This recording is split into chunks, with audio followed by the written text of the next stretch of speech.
Magandang araw po, mga tunay kong kaibigan. Yung may naispatan akong bata na namimingwit o nagpipishing.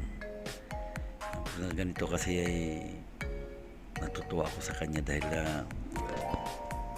yung bata na to ay napakasimple. Laruan lang niya, walang internet. Yan. At nilapitan ko siya, tinatanong ko siya kung araw-araw ba niyang ginagawa to. Sabi niya, oo, araw-araw ko po kuya, kasi ito lang libangan namin. So, yan o, natuwa kasi ako dahil yun, may nakasama akong nagpipisig, tinatanong ko siya kung anong gamit niya. Napakasimple yung mga gamit niya.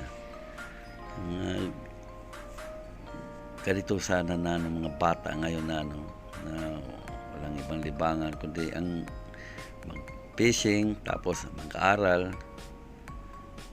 Saludo ako sa bata na ito dahil maski wala kaming nahuli that time dahil mahangin, hindi maayos ang langoy nung aming artificial na pain, pero sige lang. Sabi niya masaya lang ako kuya sa ginagawa ko. Yan. Hindi katulad sa ibang bata ngayon sa loob lang ng bahay, panay laro ng games yan, pero ito kakaiba siya. Yan. Kaya hindi titingnan ko lang siya kung paano siya maglaro ng kanyang fishing gear. Yan.